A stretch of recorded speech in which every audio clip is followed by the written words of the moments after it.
It's August 1945. In a small FBI office in New Haven, Connecticut, a woman walks in quietly holding a leather handbag. She's pale, exhausted, and terrified. Her name is Elizabeth Bentley, and within a few minutes, she's about to turn the Cold War upside down.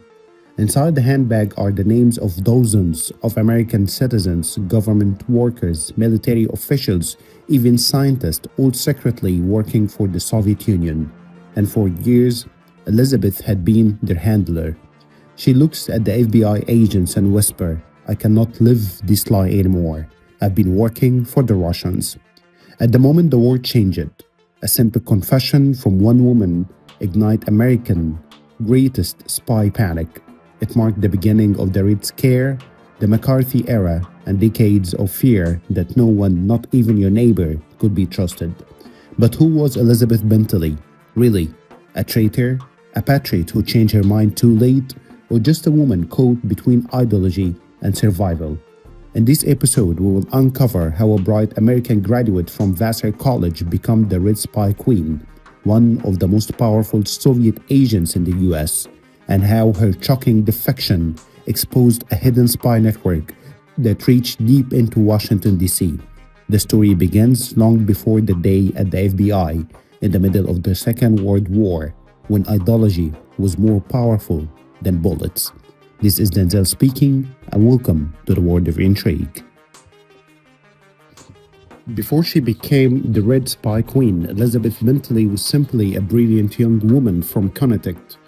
Born in 1908, she was smart, well-read, and ambitious, one of those students who dreamed of changing the whole world.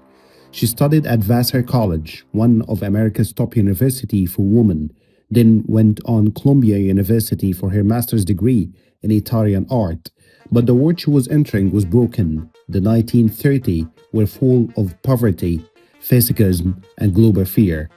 Unlike many idealists of her generation, Elizabeth found hope in communism.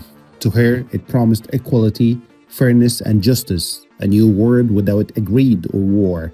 But what began as idealism would soon turn into treason.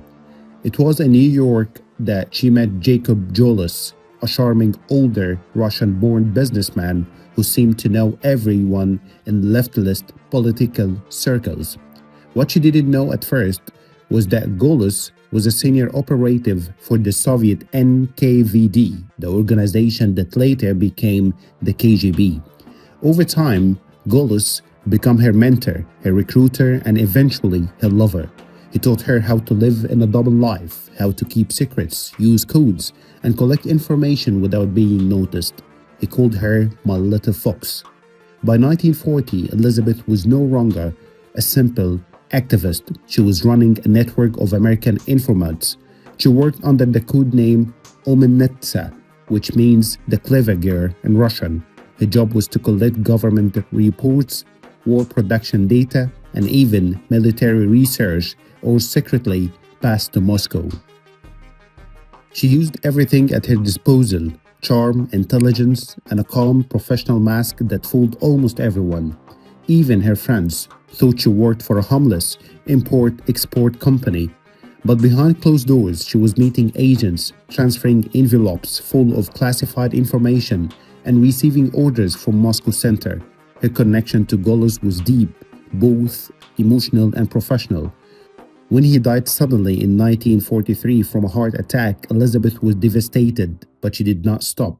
Instead, she took control of his entire spy ring, making her one of the most powerful Soviet agents operating inside the United States during the Second World War. At her peak, Bentley handled over 80 contacts, government officials, engineers, and even people inside American intelligence agency. Through her network, Moscow received detailed information about U.S. war, production, troop movements, and foreign policy. She was careful, methodical, and cold, but something inside her was starting to break. The constant lying, the fear of being caught, and the growing brutality of Stalin's Soviet Union, it all started to make her question what she was fighting for. In 1945, as the war ended and America's alliance with the Soviet Union collapsed, Elizabeth realized something chilling. The country was helping wasn't building peace, it was preparing for control. That realizing would lead her to make the most shocking decision of her life to walk into the FBI and confess everything. It's August 1945. The world had just learned of the atomic bomb. Japan is about to surrender, but in a small FBI office in New Haven, another bomb is about to go off, one made of secrets. Elizabeth Bentley walks into the office, trembling. For years, she lived two lives, lawyer American by day, Soviet agent by night. Now, the weight of it all has become unbearable. She sits down across from an FBI agent and whispers, "I cannot live with this anymore. I've been spying for the Russians." The agent leans forward, stunned. She opened her bag, and inside that bag are names, pages of them, Americans working for the Soviets, some right inside the US government. In that moment, Elizabeth Bentley becomes both a traitor and whistleblower.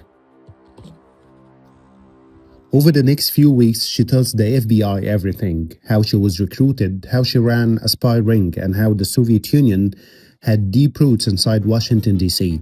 Her information matches other intelligence reports perfectly, especially from decrypted Soviet cables that later become part of the Venona project, the secret U.S. effort to decode Soviet communications.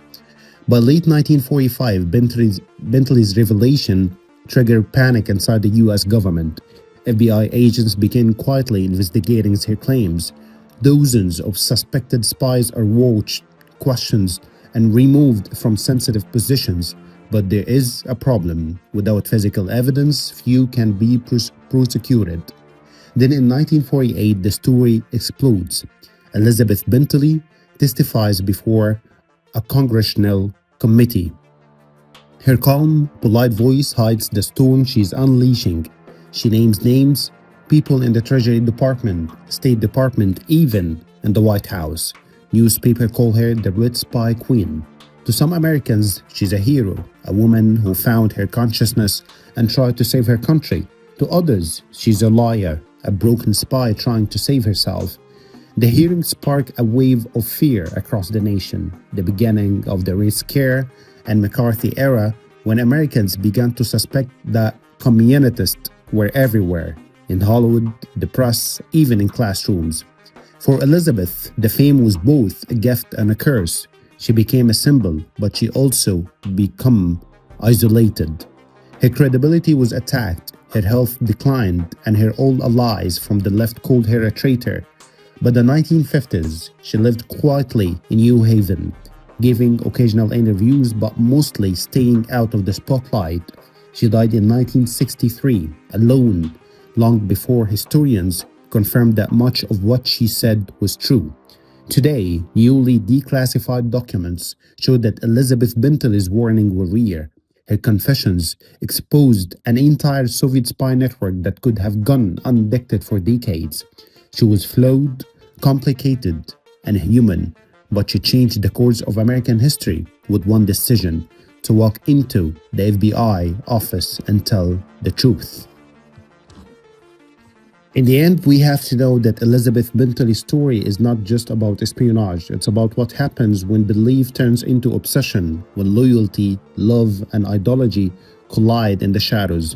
She did not set out to betray her country. She wanted to change the whole world, to fight against fascism and injustice. But somewhere along the way, she crossed a line that cannot be uncrossed.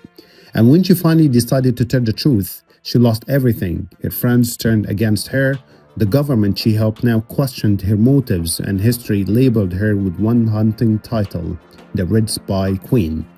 But time has a strange way of rewriting stories.